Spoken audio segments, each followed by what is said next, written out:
अस्सलाम वालेकुम। इस वीडियो के अंदर हम डेंस सबसेट के ऊपर एक और क्वेश्चन करेंगे। The question is prove that Q is dense in R। हमने ये प्रूव करना है कि जो रैशनल नंबर्स का सेट होता है जिसको आप Q से डिनोट करते हैं उसको हमने R के अंदर डेंस प्रूव कराना है। तो अगर हमें ये दिखाना हो कि कोई भी सबसेट किसी सेट X के अंदर डेंस किस वक्त होता है, तो वो उस वक्त डेंस होता है जब आप उस सबसेट का क्लोजर लें और वो क्लोजर उस सेट X के बराबर आ जाए, तो वो जो सेट होता है सबसेट X का वो उस X के अंदर डेंस हो जाता है। तो यहाँ पे जो सेट ऑफ रैशनल नंबर्स होता है सेट Q, वो भी R का सबसेट होता है, क्योंकि जो सेट R होता है रियल नंबर्स का सेट होता है, उसके अंदर रैशनल और इरेशनल दोनों सेट्स होते हैं। तो इसलिए Q उसका एक सबसेट है R का। अगर हमने ये प्रूव कराना है कि जो सेट Q है ये R के अंदर डेंस है, तो हमें ये प्रूव कराना पड़ेगा कि जो Q का क्लोजर है ये सेट R के बराबर आता है। तो इसको हम इस तरह से सॉल्व करते हैं। Every real number A belonging to R is limit point of Q because every open set containing A contains a point of Q different from A। तो ये लिमिट पॉइंट की अकोमोलेशन पॉइंट की definition लिखी हुई है। Accumulation point की definition ये थी कि हम सेट X का कोई एक सबसेट लेते थे, हम सेट X में से 1 by 1 सारे पॉइंट्स उठा के चेक करते थे कि वो सेट A के लिमिट पॉइंट्स हैं या नहीं। लिमिट पॉइंट होने के लिए जरूरी था कि जिस भी ओपन सेट के अंदर वो पॉइंट A आ रहा है उस ओपन सेट के अंदर सेट A का कोई और मेंबर A के अलावा होना चाहिए। तो यहाँ पे सेट A जिसको हम चेक करें कि कौन कौन से उसके लिमिट पॉइंट्स हैं, वो है set of rational numbers Q। तो हमने ये देखना है कि जितने भी रियल नंबर्स हैं वो सारे इसके लिमिट पॉइंट्स किस तरह से हैं। तो उसके लिए हम रियल लाइन ड्रा करते हैं।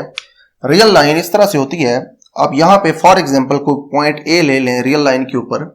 हमने अब ये कहा है कि वो सेट Q का रैशनल नंबर्स का लिमिट पॉइंट होगा। वो इस तरह से होगा कि हम इस A को ये दिखाते हैं कि ये एक ओपन सेट के अंदर कंटेन करता है। इसके जो ओपन सेट्स होते हैं सेट R के, यहाँ पे हम क्योंकि यूजुअल टोपोलॉजी डिस्कस कर रहे हैं, तो यूजुअल टोपोलॉजी के अंदर जो इसके ओपन इंटरवल्स होते हैं R के अंदर वही इसके ओपन सेट्स होते हैं। तो हम सेट A के अबाउट एक ओपन इंटरवल बनाते हैं इस तरह से। ये अब ओपन इंटरवल है सेट A के अबाउट, यानी कि ये एक ओपन सेट है।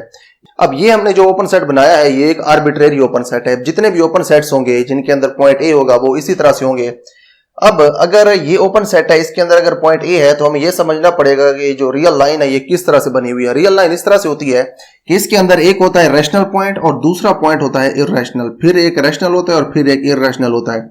यानी कि इस ओपन सेट के अंदर या इस ओपन इंटरवल के अंदर जितने भी ओपन सेट्स हम A के अबाउट बनाएंगे उन सारे ओपन सेट्स के अंदर रैशनल नंबर्स भी होंगे और इररेशनल नंबर्स भी होंगे। तो इसीलिए क्योंकि इस ओपन सेट के अंदर या जितने भी ओपन सेट्स हैं जिनके अंदर पॉइंट A कंटेन करता है उन सारे ओपन सेट्स के अंदर A के अलावा और रैशनल नंबर्स आ गए हैं जो Q के मेंबर्स हैं। तो इसीलिए जो पॉइंट A है अब ये लिमिट पॉइंट है Q का। तो इसी तरह से जितने भी पॉइंट्स हैं रियल नंबर्स के, जितने भी रियल नंबर्स हैं उनके अबाउट आप जब भी इस तरह के एक ओपन इंटरवल बनाएंगे तो उस ओपन इंटरवल के अंदर रैशनल पॉइंट्स लाजमी तौर पे आएंगे।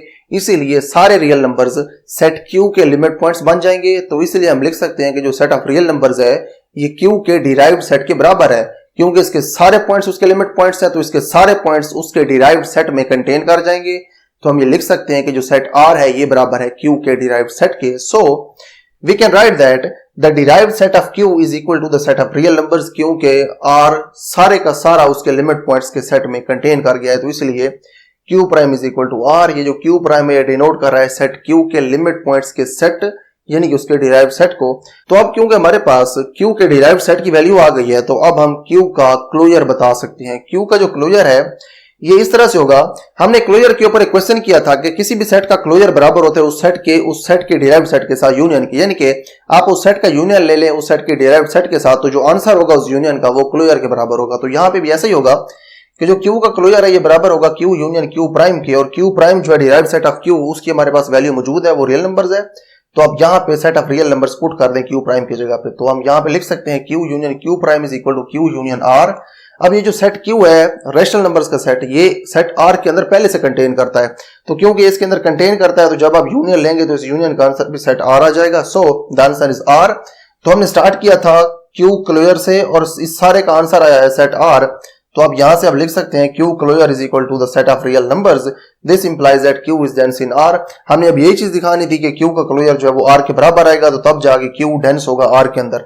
यही चीज हम डेंस सबसेट के अंदर दिखाते हैं कि जब आप किसी सबसेट ऑफ X का क्लोजर लेते हैं और वो क्लोजर आ जाए बराबर उस सेट X के टोपोलॉजिकल स्पेस X के, तो उस वक्त वो जो सबसेट होता है X का वो डेंस होता है X के अंदर। यहां भी हमने ऐसे किया है, सेट ऑफ रियल नंबर्स का हमने एक सबसेट लिया है, सेट ऑफ रैशनल नंबर्स, हमने उस रैशनल नंबर्स के सेट का एक क्लोजर फाइंड किया है और वो जो क्लोजर है वो बराबर आ गया है सेट ऑफ रियल नंबर्स के। तो इसीलिए रैशनल नंबर्स का सेट रियल नंबर के सेट के अंदर डेंस है। सो prove that Q is dense in R. Our question is proved. See you in the next video with a new topic.